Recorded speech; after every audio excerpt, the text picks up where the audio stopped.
हाँ जी भाई, सभी जवानों को जय हिंद। कैसे हो आप सभी? स्वागत है आर्मी स्टडी के इस बेहतरीन मंच पर। कहते हैं इंतजार करने वालों को सिर्फ उतना ही मिलता है जितना कोशिश करने वाले छोड़ देते हैं। तैयार हो जाओ मेरे देश के लाडलों, इस बार हमें वर्दी लेना है। और आप सभी को मेरे भाई कृष्ण जन्माष्टमी की बहुत सारी शुभकामनाएं। राधे राधे, जय श्री कृष्णा। भगवान से यही मेरे भाई आप सभी के लिए प्रार्थना है कि आप सभी का सिलेक्शन है वो हो जाए, और जो मेहनती बच्चा है 100% उसका सिलेक्शन होगा, क्योंकि भगवान के घर देर है अंधेर नहीं मेरे भाई। इसलिए लगातार अपना कर्म अच्छे से करते रहो, ईमानदारी के साथ।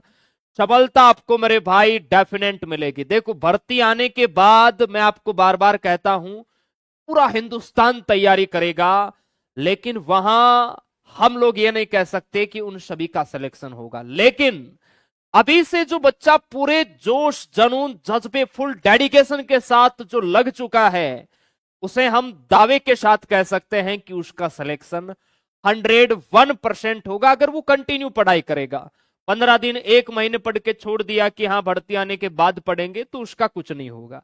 लेकिन जो निरंतर प्रयास करेगा, डेली मेरे भाई कंटिन्यू जितना आपको पढ़ाया जा रहा है, जो आपकी प्रैक्टिस हो रही है, डेली आप इस रूटीन को फॉलो करो एग्जाम तक मेरे भाई। उसके बाद आपको अगले साल नहीं पढ़ना होगा, आपका सिलेक्शन इसी भर्ती के अंदर हो जाएगा। तैयार हो पूरे जोश के साथ? हाउ द जोश? हाई सर, जोश बिल्कुल हाई होना चाहिए, क्योंकि तैयारी आप फौज की करते हैं और इसमें जोश जुनून जज्बा एकदम कूट कूट के भरा होना चाहिए। चलिए भाई शुरू करें। तैयार हो पूरे जोश के साथ? बिल्कुल सर, हम तैयार हैं। बैठ जाओ आल्टी पाल्टी मार के। और बेहतरीन प्रश्नों का हो चुका है आगाज। अभी हम ओरिजिनल पेपर डिस्कस कर रहे हैं, उसके बाद हम इन्हीं प्रश्नों के आधार पर सैंपल पेपर है वो डिस्कस करेंगे। राजस्थान का कौन सा नृत्य है जिसमें महिलाएं आग के दिए जलाकर नृत्य करती है? बताओ मेरे भाई, ये महिलाएं हैं, आप सभी देख सकते हैं, आग के दिए जलाकर मेरे भाई इस डांस को ये प्रस्तुत कर रही है। आपको बताना है ये राजस्थान का कौन सा फोक डांस है मेरे भाई।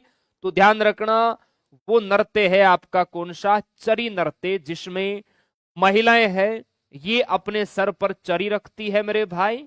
उसके बाद उसमें आग के दीपक वगैरह है वो जलाकर इसको किया जाता है ना। घूमर भी राजस्थान का बहुत प्रसिद्ध मेरे भाई डांस है, ये आपको ध्यान रखना है। प्रश्न आता है कि घूमर किस राज्य का प्रचलित लोक नृत्य है? राजस्थान का है। कालबेलिया, गौरी, कालबेलिया है, ये सब आपके राजस्थान के हैं। नेक्स्ट क्वेश्चन, ऑपरेशन सफेद सागर कब चलाया गया? देखो, इससे पहले वाली जो शिफ्ट हुई थी उसमें प्रश्न पूछा गया था कि भारतीय वायुसेना ने कारगिल युद्ध में कौन सा ऑपरेशन चलाया। आप देख सकते हैं प्रश्न हर शिफ्ट में रिलेटेड पूछे जा रहे हैं, क्योंकि ऑपरेशन सफेद सागर है, ये किसने चलाया मेरे लाला? आप कहोगे सर हमारी इंडियन एयरफोर्स ने चलाया, भारतीय वायुसेना ने चलाया था। कब चलाया था जी? 1999। क्या हुआ था इस दिन? कारगिल का युद्ध हुआ था। तो कारगिल युद्ध में मेरे भाई ध्यान रखना, पाकिस्तानी घुसपैठियों को पीछे की ओर खदेड़ने के लिए मेरे भाई हमारी सशस्त्र सेनाओं ने अलग अलग मेरे भाई ऑपरेशन चलाए थे। जैसे भारतीय वायुसेना का ऑपरेशन सफेद सागर, हमारी जो इंडियन नेवी है उन्होंने ऑपरेशन तलवार चलाया था मेरे भाई, और भारतीय जो सेना है थल सेना, जिसकी तैयारी आप सभी रणभाकुरे कर रहे हैं, ऑपरेशन विजय चलाया था। ध्यान रखना है। क्लियर है? आगे चलो। स्वतंत्र भारत के प्रथम कमांडर इन चीफ मुझे बताओ भाई। स्वतंत्र भारत के प्रथम कमांडर इन चीफ। बहुत अच्छा बेहतरीन प्रश्न है, सभी जवान बताएंगे। और सेशन को मेरे शेरों लाइक शेयर करो दबा के मेरे भाई। फौजी बनोगे? यस सर, इस बार वर्दी लेना है चाहे कुछ भी हो जाए। कमांडर इन चीफ कौन थे मेरे भाई? के.एम. करियप्पा। ध्यान रखना, गुरुदेव कौन थे जी? के.एम. करियप्पा। याद रखना है। फ्रांसिस बूचिर एक अंग्रेज अधिकारी था, उससे मेरे भाई ध्यान रखना 15 जनवरी 1949 को जो भारतीय सेना की जो कमान है वो भारतीय हाथों में सौंपी गई और पहले आपके जो कमांडर इन चीफ बने वो बने के.एम. करियप्पा। इसीलिए हमारी सेना के लिए मेरे भाई 15 जनवरी का दिन हमारे देश के लिए, पूरे हिंदुस्तान के लिए बड़ा गौरवान्वित वाला दिन था। हम 15 जनवरी को क्या मनाते हैं भाई? सेना दिवस मनाते हैं, थल सेना दिवस मनाते हैं, इसीलिए याद रखना है। क्लियर है जी? एकदम क्लियर है। हमारी इंडियन आर्मी की स्थापना कब हुई मुझे बताओ? आर्मी की स्थापना कब हुई मेरे भाई? 1 अप्रैल 1835, याद रखना है। आर्मी का हेडक्वार्टर कहां है? दिल्ली में है। आदर्श वाक्य क्या है मेरे भाई? आर्मी का आदर्श वाक्य बताओ मुझे। आप कहोगे sir service, service before self, स्वयं से पहले सेवा, ये आपको ध्यान रखना है। चलिए नेक्स्ट, नौसेना की पूर्वी कमांड का मुख्यालय। पिछले जस्ट मेरे भाई पिछली शिफ्ट का एग्जाम हुआ था, उसमें शायद पश्चिमी नौसेना का मुख्यालय पूछा था, यहां पूर्वी नौसेना का पूछा है। ध्यान रखना है, पूर्वी का कहां होगा भाई? विशाखापट्टनम में होगा सर। 3 कमांड है वर्तमान में नौसेना के अंदर, 3 कमांड है, पूर्वी विशाखापट्टनम, और जो पश्चिमी है आपकी वो कहां है बाबू? पश्चिमी है मुंबई। पश्चिमी कमांड है आपकी मुंबई महाराष्ट्र, और जो दक्षिणी कमान है वो है प्रशिक्षण कमान, वो है आपकी कोची केरल में। ये आपको ध्यान रखना है, कोची केरल के अंदर है मेरे भाई। वर्तमान में नौसेना में 3 कमांड है। चलिए नेक्स्ट क्वेश्चन देखो क्या कहता है। असहयोग आंदोलन किस कानून के कारण हुआ था? क्वेश्चन नंबर 5 का आंसर बताओ। जबरदस्त क्वेश्चन है आपके एग्जाम के लिए। असहयोग आंदोलन ये कब होता है गुरुदेव? ये होता है 1920 में। इसके नेता कौन थे मेरे भाई? असहयोग आंदोलन के नेता थे आपके गांधी जी, महात्मा गांधी जी। आप लोग हिस्ट्री वगैरह में पढ़ोगे मेरे भाई, इन सब को ध्यान रखना। अभी अगर आपको नहीं आता कोई दिक्कत नहीं है, बस देखते रहो कि आपका खुद का जनरल नॉलेज कितना है। फिर हमें तो पढ़ाना ही पढ़ाना है कंप्लीट आपको। बैच के अंदर है ना, फाउंडेशन बैच में जुड़ जाना जो बच्चे नहीं जुड़े हुए हैं, बहुत बेनिफिट होगा। हाँ जी, असहयोग आंदोलन ये हुआ था रॉलेक्ट एक्ट के कारण। कब हुआ था जी? ये रॉलेक्ट एक्ट 1919 में आता है। अंग्रेजों ने जबरदस्ती मेरे भाई भारतीयों के अधिकारों को दबाने के लिए रॉलेक्ट एक्ट है ये लागू किया था। मतलब बिना किसी अपराध के भी किसी को भी पकड़ के जेल में डाल देना। ये कौन सा कानून था भाई? कभी हमने तो ऐसा देखा ही नहीं। लेकिन ये अंग्रेजों ने रॉलेक्ट एक्ट, जिसे काला कानून भी कहा जाता है, इसे ध्यान रखना, काला एक्ट या काला कानून भी कहा जाता है। अंग्रेजों ने जबरदस्ती मेरे भाई लोगों को पकड़ पकड़ के बंद कर रहे थे, तो इसी का विरोध किया था और इसी के कारण मेरे भाई असहयोग आंदोलन है वो आपका हुआ था। इसी के विरोध में आपको ध्यान रखना है आपका जलियांवाला बाग हत्याकांड भी होता है अप्रैल 1919 में। इसे बिना अपील, बिना दलील, बिना वकील वाला कानून कहा जाता है। यह भी इंपॉर्टेंट है, आपके एग्जाम में प्रश्न आता है, ध्यान रखना। बिना अपील, बिना अपील, बिना अपील, बिना दलील, बिना अपील, बिना दलील और बिना वकील, इसमें मेरे भाई कोई कुछ भी काम नहीं कर रहा था, ध्यान रखना है। किस कानून को बिना अपील, बिना दलील, बिना वकील वाला कानून कहा जाता है? तो वो है काला एक्ट, रॉलेक्ट एक्ट। ये आपको ध्यान रखना है। इसी के कारण फिर असहयोग आंदोलन आपका होता है। भारत में सबसे सघन बस्ती बताओ मुझे। सघन बस्ती का अर्थ क्या होता है? कि जैसे बहुत पास पास में क्या होते हैं? पास पास में मेरे भाई इमारतें होती हैं। क्लियर है? इमारतें अर्थात घर होते हैं, और इनकी फिर मेरे भाई जो जनसंख्या घनत्व है वो भी अधिक होगा। जनसंख्या घनत्व भी इनका अधिक होगा। 1 किलोमीटर के दायरे में बहुत सारे लोग रहेंगे, क्योंकि इनकी इमारतें बिल्कुल पास पास में होती है। जैसे ये किसी का घर बना हुआ है तो यहां पर ये किसी का घर बना होगा, किसी का ऐसे बना होगा, यानी एकदम चिपक चिपक के मेरे भाई घर बनी होती है, इमारतें बिल्कुल पास पास में होती है।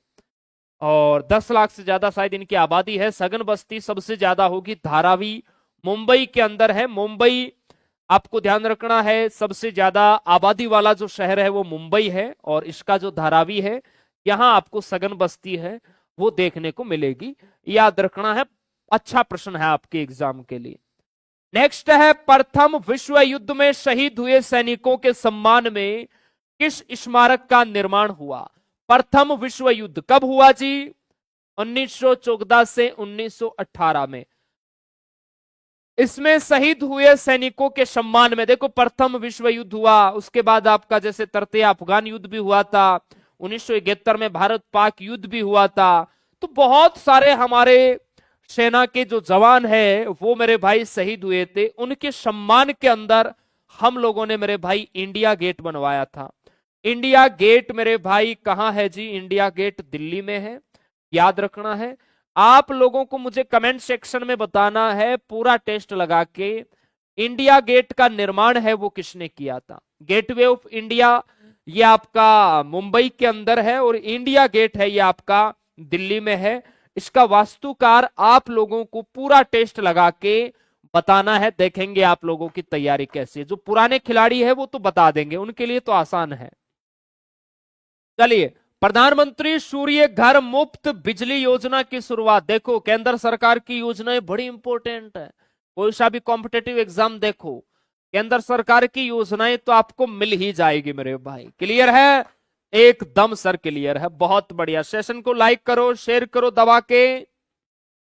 बताओ मेरे जवानों, प्रधानमंत्री सूर्य घर मुफ्त बिजली 15 फरवरी 2024 को शुरुआत हुई थी। इसकी ध्यान रखना, हर घर बिजली पहुंचाने का उद्देश्य। 2024 में चिकित्सा का नोबेल पुरस्कार किसे मिला? 2024 में चिकित्सा, मेडिसन, बताओ मुझे, इंपॉर्टेंट है। पुरस्कार से बहुत अच्छे लेवल के प्रश्न है वो पूछे गए थे मेरे भाई। सभी मेरे प्यारे जवान बताएंगे, बताओ मेरे भाई फटाफट। और कल संडे है तो कल आपकी छुट्टी रहेगी, आराम से जितना पढ़ाया रिवीजन करना। और कोई आप में जैसे अच्छे लेवल के एग्जाम की प्रिपरेशन कर रहा है, एसएससी वगैरह की, तो Biju sir academy YouTube channel पर कल 11 बजे सुबह मेरे भाई 11 बजे ध्यान रखना, टॉप 100 एक बहुत अच्छी मैराथन देने वाला हूं मैं। टॉप 100 क्लासिकल डांस जो शास्त्रीय नृत्य है ना, उनसे रिलेटेड जितने भी प्रश्न आते हैं उनकी। तो आप में से कोई एसएससी जीडी है, दिल्ली पुलिस है ना, एमटीएस है, या फिर बीएसएफ है, जो भी है अच्छे लेवल के एग्जाम की प्रिपरेशन कर रहे हैं, तो Biju sir academy YouTube channel पर 11 बजे आप लोग जुड़ना। धमाकेदार क्लास होगी, अच्छे लेवल के प्रश्न वहां मिलेंगे। तो ध्यान रखना है, विक्टर मेडिसन, विक्टर एम्ब्रोस और गेरी रुअकन, इनको मिला 2024 का चिकित्सा का। ध्यान रखना, किस संविधान संशोधन को लघु संविधान कहा जाता है? किस संविधान संशोधन को लघु संविधान कहा जाता है मेरे भाई? तो यह है आपका 42वां संविधान संशोधन 1976।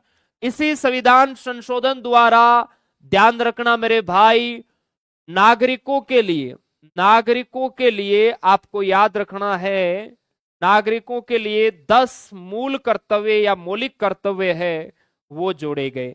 बाबू याद रखना, मूल कर्तव्य मूल संविधान में 0 थे, लेकिन 42वें संविधान संशोधन द्वारा 10 जोड़े गए। फिर एक होता है 86वां संविधान संशोधन। 86वां संविधान संशोधन कब होता है? 2002 में। इसके तहत मेरे भाई 11वां मौलिक कर्तव्य जोड़ा गया, और अभी वर्तमान में है वो आपके कितने हैं जी मौलिक कर्तव्य सर? 11 मौलिक कर्तव्य है, याद रखना है, ये बहुत इंपॉर्टेंट है।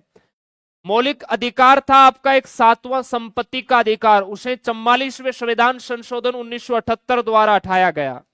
आगे चलो, वायुसेना दिवस कब मनाया जाता है मेरे भाई? वायुसेना, इंडियन एयरफोर्स, वायुसेना की स्थापना होती है 8 अक्टूबर 1932 में, याद रखना। इसीलिए हम 8 अक्टूबर को मनाते हैं वायुसेना दिवस।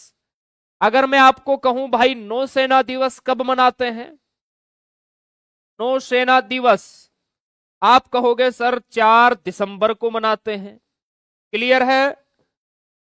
मैं आपको कहूं मेरे भाई बीएसएफ अपना स्थापना दिवस कब मनाती है, 1 दिसंबर को मनाती है, इसे याद रखना।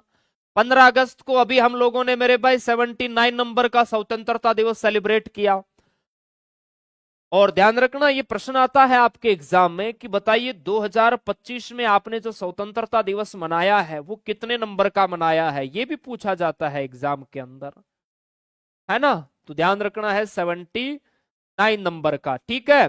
26 जनवरी को हम गणतंत्र दिवस मनाते हैं मेरे भाई। चलिए, भारत की पहली फाइटर जेट उड़ाने वाली महिला कौन है, ये आप सभी जवानों को बताना है। फटाफट सभी मेरे प्यारे भाई हैं वो बताएंगे। भाई बताओ मेरे भाई फटाफट क्या होगा इसका आंसर, सोच समझ के बताना, इसमें गलतियां करेंगे।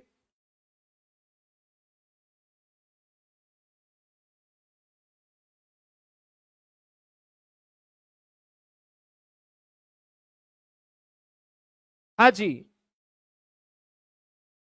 कौन है मेरे भाई। तो ध्यान रखना यहां पर आप लोगों का सही आंसर होगा अवनीत चतुर्वेदी। देखो यहां लिखा हुआ भी है अवनीत चतुर्वेदी होगा। 2016 के अंदर ही इन्होंने ये कारनामा अपने नाम कर लिया था, याद रखना है। अब देखो यहां पर कुछ बच्चे हैं वो अलग अलग बता रहे हैं, हालांकि मैंने ऐप के अंदर तो आपको सेनाओं से संबंधित प्रश्न पढ़ा दिए हैं, वहां पर तो ये डाउट आपका क्लियर है। कुछ मेरे यूट्यूब के भाई हैं जो केवल ऑब्जेक्टिव पढ़ा के सिलेक्शन लेना चाहते हैं, उनका भी थोड़ा मेरे भाई भला हो जाए। देखो तेजस जो आपका लड़ाकू विमान है, तेजस कैसा विमान है जी, तेजस लड़ाकू विमान है। अगर आपको पूछे तेजस लड़ाकू विमान को उड़ाने वाली फाइटर जेट का नाम बताओ, या जो स्क्वाड्रन लीडर बोला जाता है इनको, तेजस को है मोहना सिंह, याद रखना। कौन है सर, मोहना सिंह, इन्होंने तेजस के लिए उड़ान भरी थी, याद रखना है। इसके अलावा राफेल की अगर हम बात करें, राफेल, राफेल भी आपका एक लड़ाकू विमान है मेरे भाई, राफेल। तो राफेल के लिए मेरे भाई ध्यान रखना उड़ान किसने भरी थी, राफेल को किसने उड़ाया, आप कहोगे सर शिवांगी सिंह, शिवांगी सिंह, याद रखना है। इसके अलावा मेरे भाई अगर मैं बात करूं मिग मिग 21, मिग 21 जो लड़ाकू विमान है आपका, मिग 21 जो लड़ाकू विमान है, इसको मेरे भाई किसने उड़ाया, मिग 21 को। तो ध्यान रखना है इसको अवनीत चतुर्वेदी ने उड़ाया था। और ये अवनीत चतुर्वेदी ही पहली वो महिला फाइटर जेट है जिसने 2016 में आपको फाइटर लड़ाकू उड़ान उड़ाने वाली पहली महिला बनी, अवनीत चतुर्वेदी, ध्यान रखना है।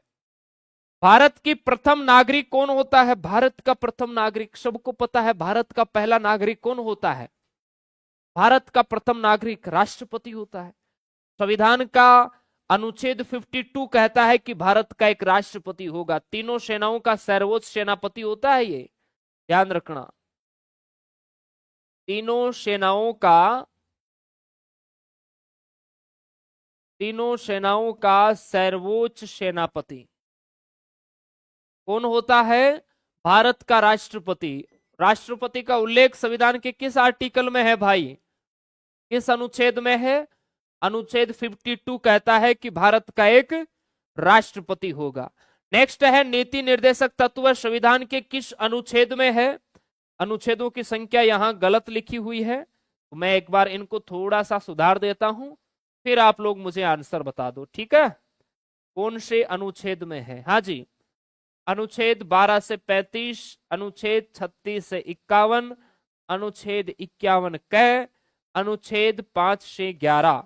अब मुझे बताओ मेरे भाई नीति निर्देशक तत्व है हमने कहां से लिए भाई, नीति निर्देशक तत्व है हमने लिए आयरलैंड से। इनको डीपीएसपी बोला जाता है, डीपीएसपी के नाम से भी जाना जाता है, ये आपको ध्यान रखना है। डीपीएसपी क्लियर है, डीपीएसपी के नाम से भी जानते हैं, नाम से भी जानते हैं नीति निर्देशक तत्वों को, ये आपको ध्यान रखना है। तो यह है हमारे 36 से 51, ऑप्शन बी यहां पर राइट होगा। 12 से 35 तक है आपके मौलिक अधिकार, जो हमने अमेरिका से लिए थे। कहां से लिए थे भाई? अमेरिका से। 51 क में है आपके मूल कर्तव्य, ये हमने कहां से लिए? रूस से। 5 से 11 है नागरिकता। नागरिकता याद रखना है, इकहरी नागरिकता जैसे हमने इंग्लैंड से ली मेरे भाई, याद रखना है। चलो लास्ट प्रश्न, लाहौर अधिवेशन की अध्यक्षता कब हुआ था? लाहौर अधिवेशन 1929 में हुआ था। भारतीय राष्ट्रीय कांग्रेस के जितने भी अधिवेशन है बहुत इंपॉर्टेंट है आपके एग्जाम के लिए। तो लाहौर अधिवेशन की अध्यक्षता की थी भारत के पहले प्रधानमंत्री नेहरू जी ने की थी मेरे भाई, ये आपको ध्यान रखना है। गांधी जी ने तो आपका 1924 में बेलगांव अधिवेशन हुआ था, उसकी अध्यक्षता की थी। बहुत इंपॉर्टेंट है ये भी। अब मुझे बताओ जीके में आप सभी जवानों का स्कोर कितना हुआ? फटाफट बताएंगे। और किसी भाई का स्कोर कम हो रहा है तो परेशान नहीं होना है। आप अभी तक अगर हमारे साथ फाउंडेशन बैच में नहीं जुड़े हैं तो फिर कब जुड़ोगे मेरे भाई? जल्दी करो, कल की छुट्टी रहेगी तो पीछे की रिकॉर्डेड क्लासें रिवाइज कर लेना। अभी ज्यादा नहीं, मेरा दूसरा ही टॉपिक चल रहा है मेरे भाई, तो एक टॉपिक तो आप कर ही सकते हैं एक दिन में क्लियर। क्या दिक्कत है? ठीक है मेरे भाई, चलिए एक बार फिर आप सभी जवानों को हैप्पी कृष्ण जन्माष्टमी। कृष्ण जन्माष्टमी की बहुत सारी शुभकामनाएं। राधे राधे, जय श्री कृष्णा। ओके भाई, जय हिंद। आगे डीएस गुरु तैयार है। आइए सर, थैंक यू भाई।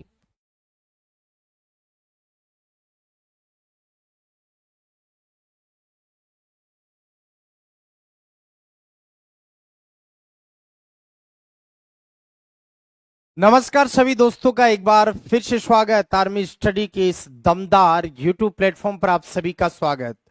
उम्मीद आशा है सभी अच्छे होंगे, मस्त होंगे और जबरदस्त तैयारी आप लोग कर रहे होंगे। और चलिए दोस्तों, 15 अगस्त के बाद आज अपन एक और मॉडल पेपर ऐसा, यानी कि ये ओरिजिनल पेपर है अभी आर्मी स्टडी के ब्रह्मास्त्र पेपर, इसके बाद हम स्टार्ट कर देंगे। लेकिन अभी स्टार्टिंग में आपको हम 2025 में जितनी भी शिफ्ट हुई थी आपकी, जो एग्जाम अभी हुए थे पीछे अग्निवीर के जितने भी शिफ्ट के, उस सारे ओरिजिनल सवाल हम आपको यहां करवा रहे हैं जी। ठीक है, चलिए आ जाओ फटाफट। एक बार सेशन को दबा के लाइक करो, दबा के शेयर करो, क्योंकि जब तक तोड़ेंगे नहीं तब तक छोड़ेंगे नहीं। आ जाओ भाई फटाफट से, और शुरुआत करते हैं हम हमारे सवालों के साथ। पहला सवाल देखो, और ये क्वेश्चंस दोस्तों 30 जून को थर्ड शिफ्ट के अंदर हुए थे, ये ध्यान रखना। 30 जून की थर्ड शिफ्ट के, इससे पहले हमने 30 जून के 2 शिफ्ट वाले कर लिए हैं, ये तीसरी शिफ्ट का है मेरे भाई। पहला सवाल जो है वो ये है, मनुष्य का उत्सर्जी अंग कौन सा होता है? हृदय, फेफड़े, वृक्क या किडनी या यकृत? हमारा उत्सर्जी अंग कौन सा है? उत्सर्जी अंग का मतलब है जिस अंग से हम अपशिष्ट पदार्थों को शरीर से क्या करते हैं? बाहर करते हैं। तो यहां पर देखो, वैसे तो उत्सर्जी अंग में हृदय को छोड़कर बाकी सब है ना। तो यहां पर सवाल में थोड़ा सा मैं ऐड कर रहा हूं, मुख्य उत्सर्जी अंग होना जरूरी है यहां। वरना तो देखो, यकृत भी यूरिया का निर्माण करता है, उत्सर्जी अंग तो ये भी है, यूरिया का निर्माण करता है यह। ठीक है, फेफड़े हैं ये CO2 का त्याग करते हैं, उत्सर्जी अंग तो ये भी है। और किडनी आपको पता ही है, मूत्र का त्याग करती है। जबकि हृदय जो है वो रक्त का पंप करता है, शरीर में पंपिंग करता है। तो हमारा जो इस सवाल का सही जवाब होगा वो होगा मेरे भाई वृक्क या किडनी। तो यहां पर सी वाला ऑप्शन एकदम राइट हो जाएगा। हमारा प्रमुख उत्सर्जी अंग ये है। देखो मछलियों का भी यही होगा। हम लोग कई बार मछली का नाम सुनते तो गलफड़े ज्यादा करते हैं। गलफड़े ध्यान रखना श्वसन अंग होता है, मछली का श्वसन अंग होता है, ये ध्यान रखना है।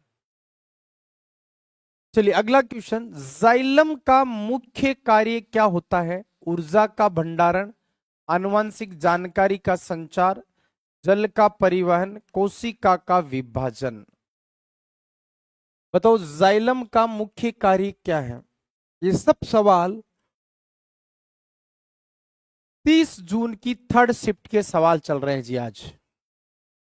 इससे क्या होगा, जो आगामी भर्ती के लिए आप तैयारी में जुटे हो तो आपको यह अनुमान लग जाए कि जो अभी पीछे एग्जाम हुए हैं इनमें किस टाइप के सवालों पर बात की गई थी। देखो यहां पर सीधा सा है, जाइलम का काम जल का परिवहन करना होगा, जल का परिवहन, क्योंकि दो सहवनी उत्तक होते हैं पादपों में।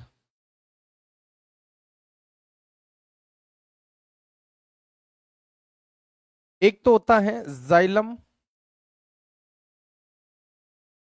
और एक होता है फ्लोएम। जाइलम का काम होता है जल का परिवहन और यहां होता है फल यानी कि भोजन का परिवहन। ये दोनों ध्यान रखना सहवनी उत्तक होते हैं। अगला है वह प्रक्रिया जिसमें भोजन के छोटे छोटे टुकड़ों में टूटने की प्रक्रिया होती है, क्या कहलाती है?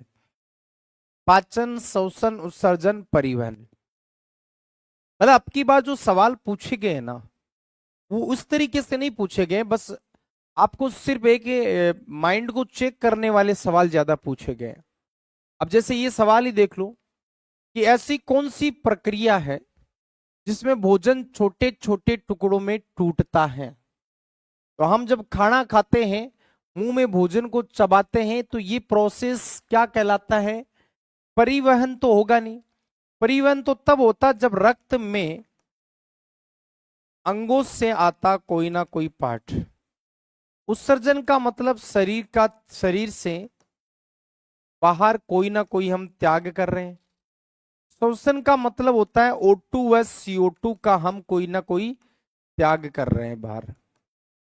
O2 व CO2 का आदान प्रदान हो रहा है। तो फिर बचा क्या? बचा अपने पाचन, डाइजेशन, ध्यान रखना। इस क्रिया को हम पाचन कहते हैं, ये ध्यान रखना है। तो ठीक है, बहुत बढ़िया, शाबाश। चलो आगे बढ़ते हैं। प्रकाश संश्लेषण में पौधे द्वारा कौन सी गैस का उपयोग किया जाता है? Oxygen, carbon dioxide, nitrogen, hydrogen. प्रकाश संश्लेषण में पौधों द्वारा कौन सी गैस का उपयोग किया जाता है? बताओ। प्रकाश संश्लेषण जिसको हम फोटोसिंथेसिस भी कहते हैं, इसमें पौधों के द्वारा कौन सी गैस काम में ली जाती है? तो यहां पर देखो कंफ्यूज वाली चीजें दो है। जब भी पादप की बात आए तो पादप के लिए आपके सामने दो ऑप्शन है। एक तो है शोषण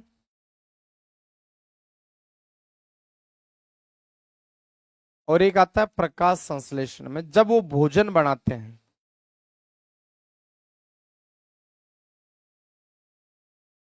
फोटोसिंथेसिस बोलते हैं इंग्लिश में इसको।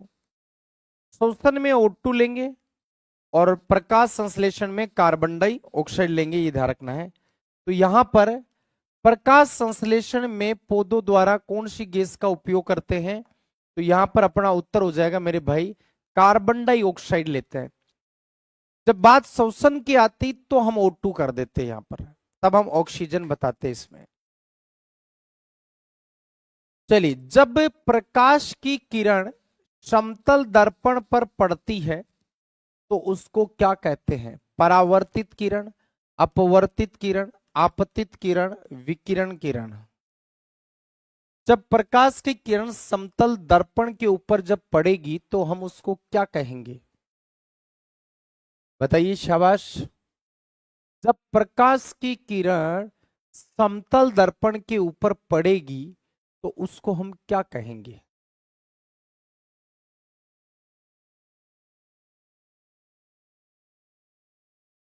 आने दो, शाबाश, वेरी गुड। तो देखो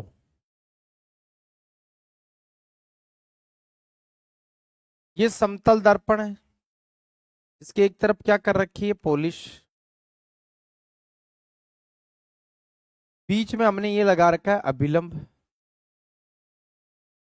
ये अभिलंब होता है नॉर्मल। सवाल क्या कह रहा है, सवाल कह रहा है कि जब प्रकाश की किरण समतल दर्पण पर पड़ती है, पड़ने का मतलब ऐसे आ रही है ये, और ये आकर यहां से ऐसे टकरा के वापस भी जाती है। अब दोस्तों ध्यान रखना कि जो आने वाली किरण है और एक जाने वाली किरण, इसको तो बोलते हैं आपतित किरण, इंसिडेंट रे, और टकरा के जो वापस जाती है उसको बोलते हैं परावर्तित किरण।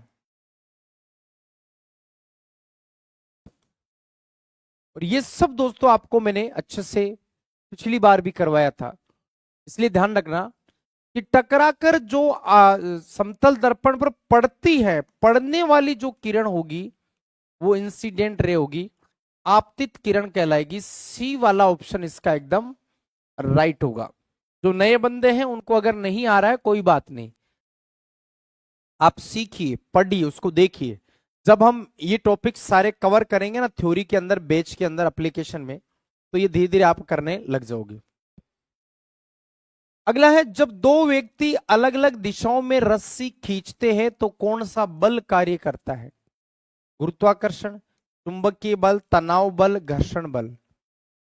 भाई अगर दो व्यक्ति रस्सी को खींच रहे, एक को रस्सी को उधर, जैसे रस्सा कस्सी का खेल होता है जिसमें एक तरफ उधर खींचा जाता है एक तरफ इधर, ऐसे ऐसे खींच रहे ऐसे, तो दोनों के द्वारा कौन सा फोर्स लग रहा है? तो यहां पर दोनों के द्वारा तनाव बल लग रहा है, ये ध्यान रखना है। कौन सा बल लग रहा है? तनाव बल। घर्षण बल तो दो वस्तु के संपर्क सतह के बीच लगेगा, दो वस्तु के संपर्क में लगेगा। चुंबकीय बल आप जानते हो, गुरुत्वाकर्षण बल पृथ्वी के द्वारा लगता है। निम्नलिखित में से कौन सी अलैंगिक जनन की विधि नहीं है? विखंडन, द्विविखंडन, मुकुलन, पुनरुद्भवन। बताइए कौन सी अलैंगिक जनन का मेथड नहीं है, ये आपको बताना है। कौन सी है जो अलैंगिक जनन की विधि नहीं है? तो देखो विखंडन जो होता है, विखंडन तो आप जानते हो, ये केवल विखंडन की बात करें तो ये स्पाइरोगायरा शैवाल में होती है।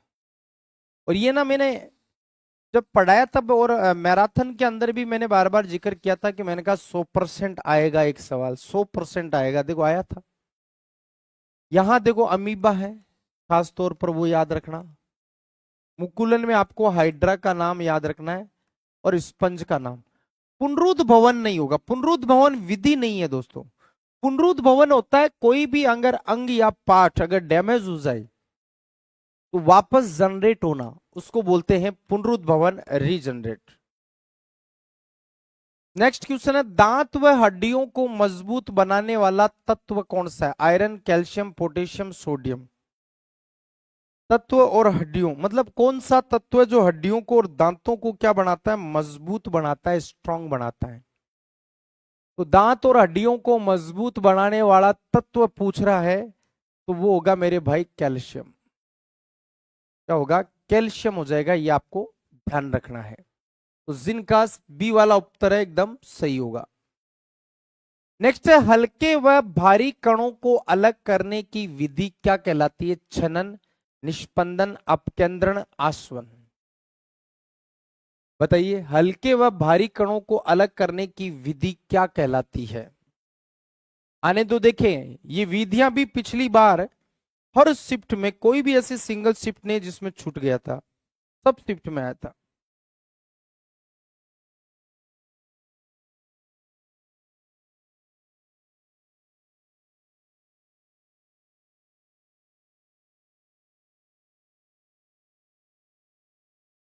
तो देखिए यहां पर हल्के और भारी कण, जैसे आपने देखा होगा बरसात के जल का भूमिगत जल में बदलना,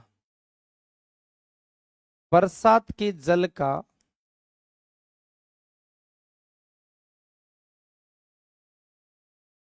भूमिगत जल में बदलना।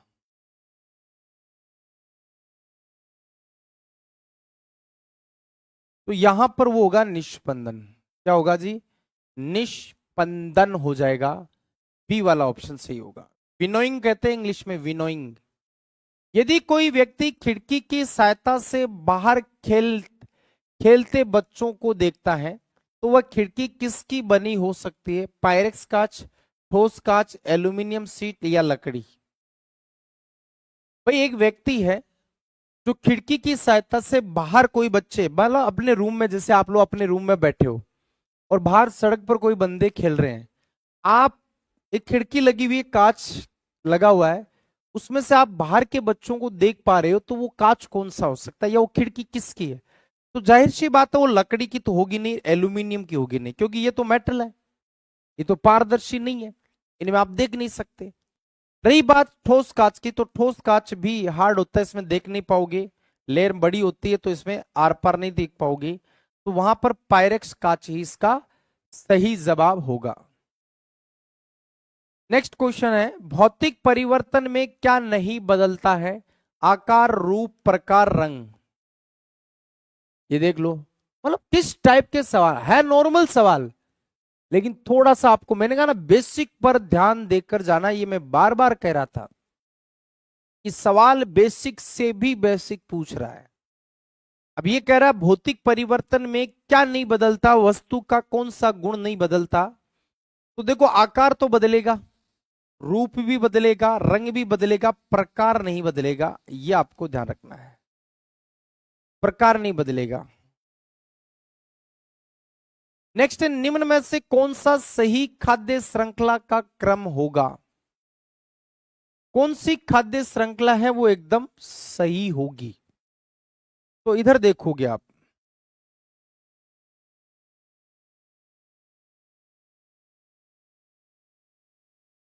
बताओ कौन सी खाद्य श्रृंखला एकदम सही है?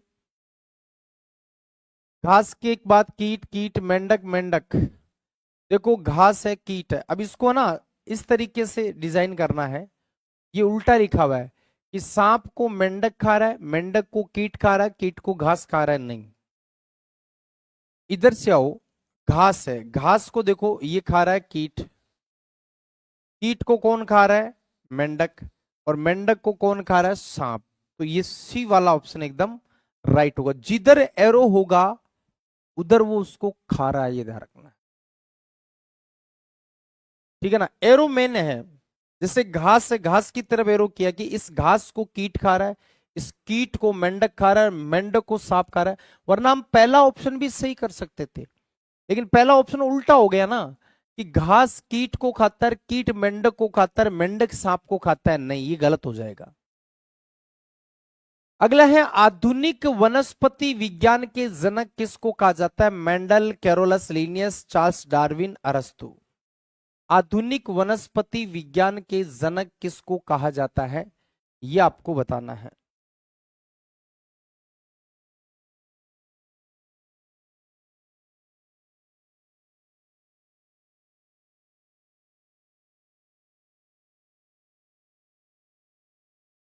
देखो, अगर आपको केवल ये पूछता वनस्पति विज्ञान का जनक,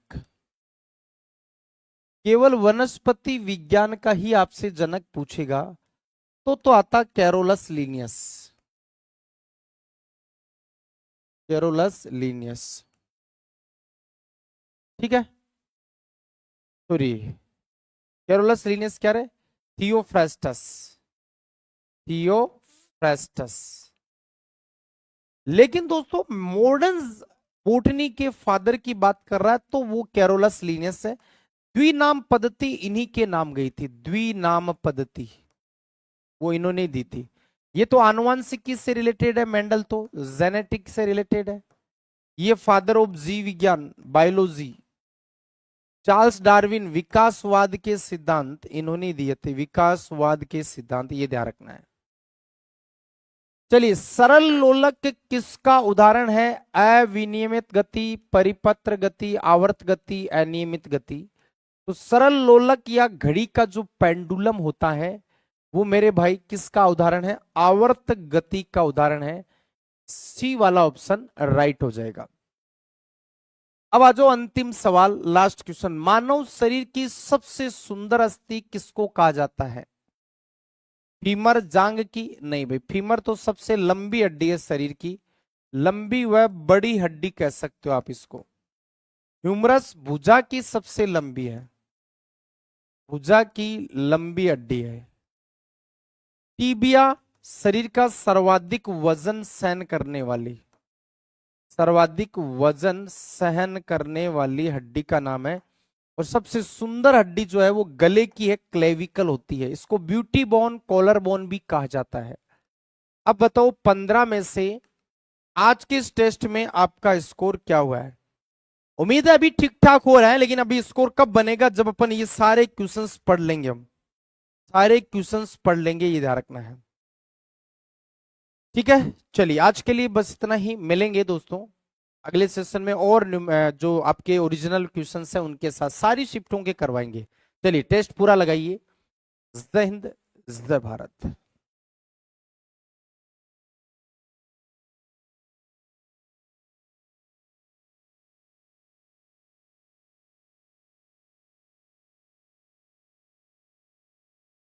जय हिंद, वंदे मातरम। दोस्तों कैसे हो? सर अच्छे है, जी जान से मेहनत कर रहे हैं। अब की बार हमें फौजी बनना है। रख बापू भरोसा, तेरा बेटा 100% फौजी बनकर आएगा। तो चलो आज देखेंगे फिर से कि ओरिजिनल पेपर कैसा था, क्या था, कैसे क्वेश्चन आए थे, किस प्रकार से धज्जियां उड़ानी थी, कैसे 20 में से 20 करने थे। तो आ जाए भाई साहब। बोलोगे सर 786% को भिन्न में बदलना है। 786% है ना, 786% है ना, इसको लाडले किस में बदलना है? भिन्न में बदलना है, परसेंटेज को हटाना है। तो बोलोगे सर ये हो जाएगा 786 बटा कितना आ जाएगा सर? 100 आ जाएगा 100। तो देख लो कौन सा ऑप्शन सही है सर? फर्स्ट ऑप्शन है ना, ये हमारा सही है। क्योंकि हम परसेंटेज हटाते हैं ना तो लाडले नीचे 100 लगाते हैं नीचे। क्लियर है ये बात? एकदम परफेक्ट है सर। आज दूसरा प्रश्न है, एक बैग में 650 हरी और लाल गेंद है। एक बैग में 620 हरी और क्या है सर? लाल गेंद है। 65% हरी है, 65% हरी है। तो लाल गेंद हमें निकालनी है कि भाई लाल गेंद कितनी होंगी। तो अब आप बोलोगे कि सर कुल गेंद हमारी कितनी है? सर कुल गेंद है ना वो 620 है। बोलोगे यस सर। परसेंटेज 100 होता है। आपसे पूछा जाए कि सर परसेंटेज कितना होता है, तो कह देना परसेंटेज 100 होता है। 100 में से 65% हरी है, 100 में से 65% हरी है, तो माइनस कर दो। तो 35% क्या आ जाएंगी लाडले? 35% लाल आ जाएंगी, लाल। ये हरी है ना, तो ये लाडले लाल आ जाएंगी, लाल। कोई दिक्कत नहीं है। टोटल हमारी कितनी है? 100। टोटल हमारी 100 है। 100 में से बोलोगे कि सर 65 है, माइनस कर दो, बाकी आ जाएंगी लाल। तो भाई साहब लाल निकालनी है तो ये आ जाएगा 35/100 आ जाएगा, 35/100। अब यहां से बात करें तो बोलोगे सर 0 से 0 कट गया, 5 7 कितना हो गया? 35, 5 दूनी कितना हो गया? 10 हो गया। 2 से काटेंगे कितना आ जाएगा सर? 31 आ जाएगा। तो ये आ जाएगा 7 और ये आ जाएगा 7 या 21 और ये आ जाएगा 217। तो बोलोगे सर सी ऑप्शन है ना वो आपका एकदम परफेक्टली आंसर है, सही है, इसमें कोई दिक्कत नहीं। 81:33 का सरलतम रूप है। 81:33 का सरलतम रूप है, तो लिख दो यहां पे। तो बोलोगे कि सर 81 अनुपात, बोलोगे कि सर 33 का सरलतम रूप है। इसको काट कर सोल्व करना है। इसको लाडले क्या करना है? काट कर सोल्व करना है। तो काट कर सोल्व कर देंगे, देखो 3 से कट रहा है, तो बोलोगे सर ये 27 आ जाएगा। 3 से काटेंगे ना तो ये 11 आ जाएगा। तो बोलोगे सर कौन सा ऑप्शन सही है? फर्स्ट ऑप्शन है ना, वो हमारा आंसर सही है। आ जाओ देखो सर, पहले हमें क्या करना? पहले भाग देना। आ जाओ देखो, बोर्ड मास का नियम कहता है कि पहले भाग दे दो। बोर्ड मास का नियम क्या कहता है लाला? पहले भाग दे दो। तो पहले भाग दो। आ जाओ। तो सर पहले भाग देंगे तो 216 में 36 का भाग दो। 216 में 36 का भाग दो। 216 में 36 का भाग दो, कितना आ जाएगा सर? 9 आ जाएगा। 9 माइनस कितना है सर? 15 है। 15 तो घटाएंगे ना तो बोलोगे किसी 6 बार जाएगा लाडले। 36 की 216 6 बार जाएगा, माइनस कितना आ गया? 15। क्लियर है? ठीक है। आप यही कहोगे कि सर 216 में 36 का भाग दूंगा, 36 की 216 आएगा, 6 माइनस 15 आ जाएगा। तो बोलोगे सर ये आ जाएगा माइनस का 9। तो कौन सा ऑप्शन सही है सर? डी ऑप्शन है ना, वो आपका एकदम परफेक्टली आंसर सही है। इसमें कोई तकलीफ नहीं है। कंफर्म है? आ जाओ। 14 और 21 का लैसे ज्ञात करना है। 14 और 21 का क्या ज्ञात करना, लैसे। तो भाग दे के चेक कर लो। देखो 14 का भाग किस में जा रहा है, 14 का भाग 32 में नहीं जाता, 37 में नहीं जाता, 40 में नहीं जाता, एक ही ऑप्शन है बी, 14 तिया 42 से। 14 का भाग सिर्फ एक ही ऑप्शन से जाता है, याद रखिएगा। पेपर आर्मी का दे रहे हो तो एलसीएम और एचसीएफ सदैव ऑप्शन से करना है, जल्दी हो जाएगा, गलत होने का चांस भी नहीं रहेगा। एक कार 30 मीटर प्रति सेकंड की गति से 21 सेकंड में कितनी दूरी तय करेगी। तो सर दूरी का फॉर्मूला होता है 4 इंटू समय। दूरी का फॉर्मूला होता है 4 इंटू समय। दूरी का फॉर्मूला होता है ना, वो होता है 4 इंटू समय। तो बोलोगे सर ये 30 आ जाएगा और ये कितना आ जाएगा सर, 21 आ जाएगा। 21 या 63 है तो 630 हमारा आंसर आ जाएगा। बोलोगे कि सर सी ऑप्शन है ना, वो आपका एकदम परफेक्टली आंसर सही है, कोई दिक्कत इसमें नहीं है। क्लियर है, बोलोगे यस सर। दो लंबवत रेखाओं के मध्य का कोण होगा। तो याद रखना मेरे भाई कि दो लंबवत रेखा ऐसे होती है भाई, लंबवत रेखा ऐसे होती है, तो दोनों लंबवत रेखाओं के बीच का कोण होता है ना, वो हमेशा 90 डिग्री होता है। दो लंबवत रेखाओं का, लंबवत का मान ही 90 डिग्री होता है। देखो नाम से स्पष्ट हो रहा, लंब, नाम से स्पष्ट हो रहा, लंब, लंब का मतलब कितना होता है, 90 डिग्री होता है, 90 डिग्री। कंफर्म है, बोलोगे कि सर कंफर्म है, कोई दिक्कत नहीं। सर देखो √9, √25, √16, √49 का मान निकालना है। देखो √9 का मान कितना होता है सर, 3 होता है। फिर 25 का कितना होता है सर, 5 होता है, 5। सर 16 का कितना होता है सर, 16 का 4 होता है। अब बोलोगे 49 का कितना होता है सर, 49 का 7 होता है। तो 16 कर लो, आ जाओ। तो बोलोगे कि सर पहले जोड़ लो, तो 5 और 4 9 और 3 कितना हो गया, 12, माइनस कितना आ गया, 7, आंसर कितना आ गया सर, 5 आ गया, 5। तो बोलोगे कि सर डी ऑप्शन है ना, वो आपका एकदम परफेक्टली आंसर है, सही है, कोई दिक्कत इसमें नहीं। कंफर्म है, बोलोगे कि सर कंफर्म है, कोई दिक्कत इसके अंदर है नहीं।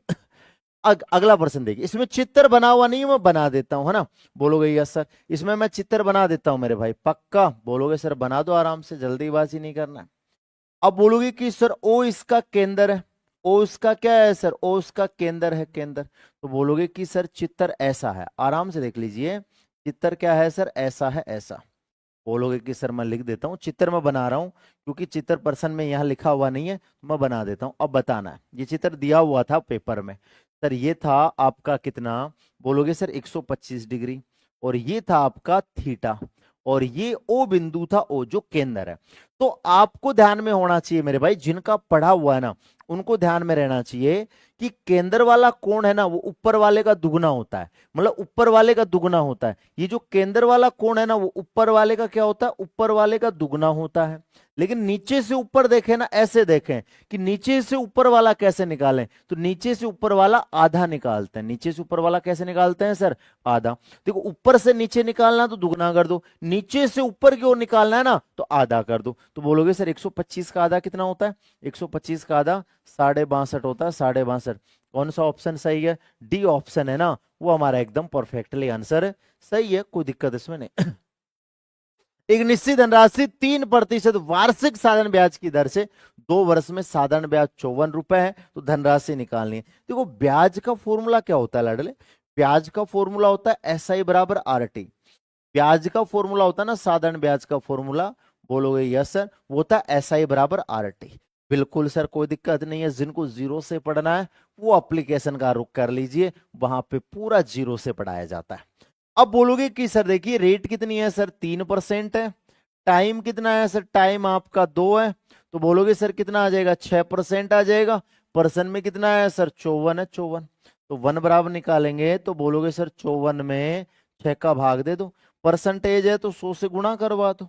तो बोलोगे कि सर यहां से बात करें, 6 नाम 54 हो जाएगा, हमारा आंसर आ जाएगा 900। तो बोलोगे कि सर कौन सा ऑप्शन सही है, बी ऑप्शन है ना, वो आपका एकदम परफेक्टली आंसर है, सही है, कोई दिक्कत इसमें नहीं है। आज एकदम नॉर्मल प्रश्न है। 20 वस्तुओं का क्रय मूल्य 25 वस्तु के विक्रय मूल्य के बराबर है। देखो 20 वस्तुओं का जो क्रय है ना, 20 वस्तुओं का जो क्रय है ना, वो लाडले क्या है, 25 वस्तु के विक्रय के बराबर है। ठीक है, कोई दिक्कत नहीं, जैसा लिख रखा है लिख दो। सर 20 लिख रखा है, 20 लिख दो, 25 लिख रखा है, 25 लिख दो, बराबर है तो बीच में बराबर का चिन्ह लगा दो। अब सर क्रय विक्रय कैसे निकालते हैं? दबा दबा के निकालते हैं, है लाडले। कैसे निकालते हैं? दबा दबा के निकालते हैं। क्रय निकालना, क्रय को दबा लो, 25 आ जाएगा। विक्रय चाहिए तो विक्रय को दबा लो सर, कितना आ जाएगा? 20 आ जाएगा, 20। कोई दिक्कत इसमें नहीं है। अब आप बोलोगे कि सर 25 की वस्तु को 20 में बेचेंगे, 25 की वस्तु को 20 में बेचेंगे, कितने का फायदा होगा सर? 5 का फायदा होगा। किस पे?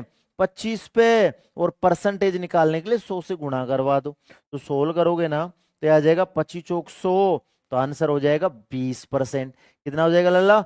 20% है ना। सी ऑप्शन है ना, वो आपका एकदम परफेक्टली आंसर हो जाएगा। देखिए एक वर्ग का क्षेत्रफल 441 वर्ग मीटर है, तो भुजा निकालनी। देखो ध्यान से सुनिए, वर्ग का क्षेत्रफल होता है भुजा स्क्वायर।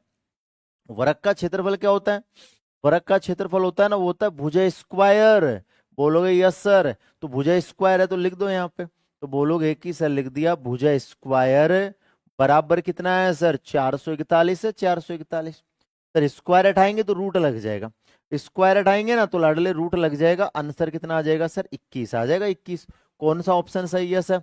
फर्स्ट ऑप्शन है ना, ये हमारा एकदम परफेक्टली आंसर सही है, कोई दिक्कत इसके अंदर नहीं है।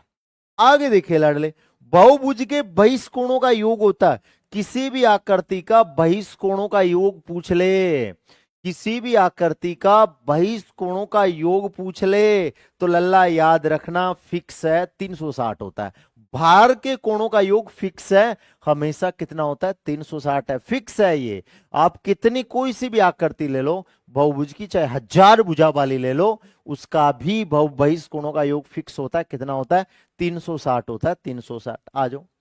3 आदमी एक कार्य को 10 दिन में कर सकते हैं। देखो MDSW लगाते हैं, कार्य को नीचे लिखते बाकी सबको ऊपर, कार्य को नीचे लिखते बाकी सबको ऊपर। तो 3 आदमी बोलोगे 10 दिन में, 3 आदमी 10 दिन में एक कार्य करते हैं। 3 आदमी 10 दिन में एक कार्य करते हैं। 5 आदमी कितने दिन में करेंगे ये बताना। 5 आदमी कितने दिन में करेंगे ये बताना है।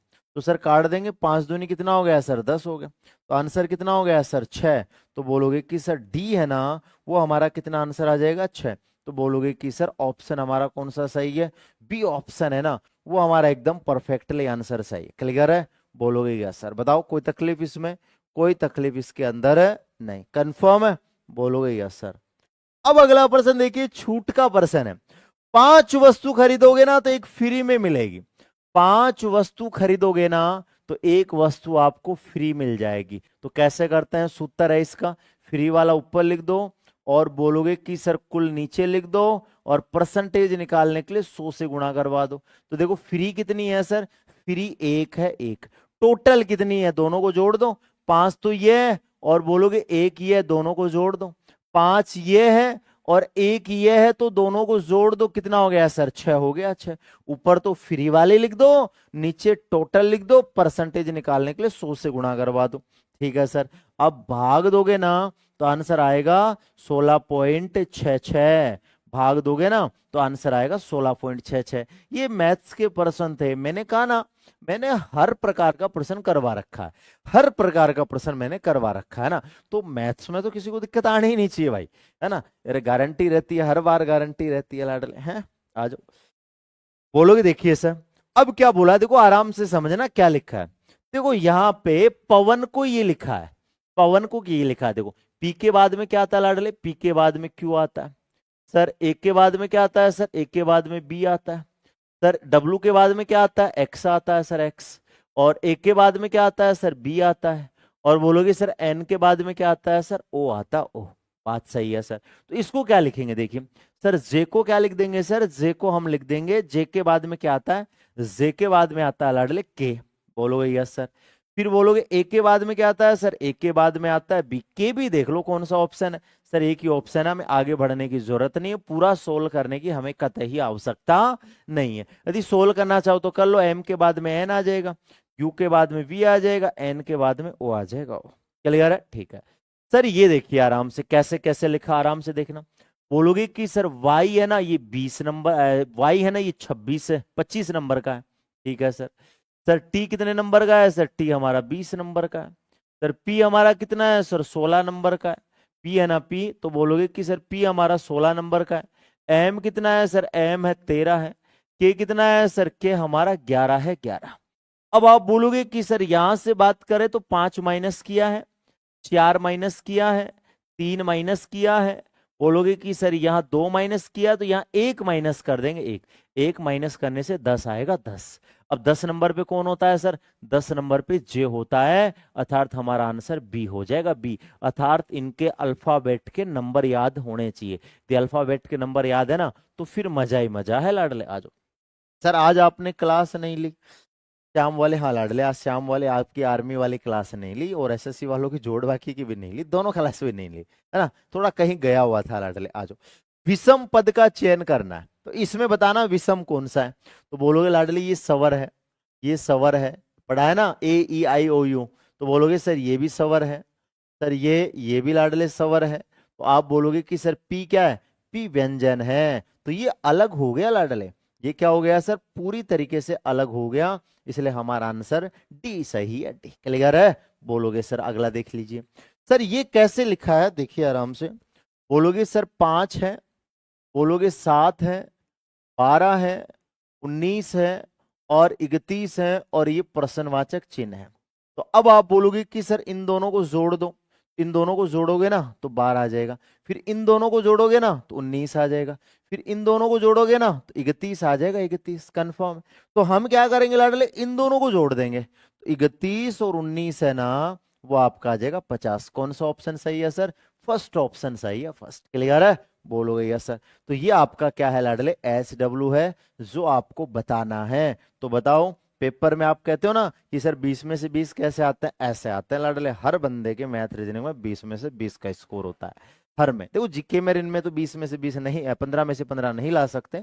यदि जीके में 15 में से हमने 8 9 10 कर दिया ना, 8 9 10, 10 तो मैक्सिमम होता है, 8 9 10 कर दिया, बल्ले बल्ले होता है। तब तक हमें जाने की अनुमति दीजिए लाडले। हंसते रहिए, मुस्कुराते रहिए, जी जान से मेहनत करते रहिए। जय हिंद, वंदे मातरम, bye bye, love you too, tata, good night, bye bye.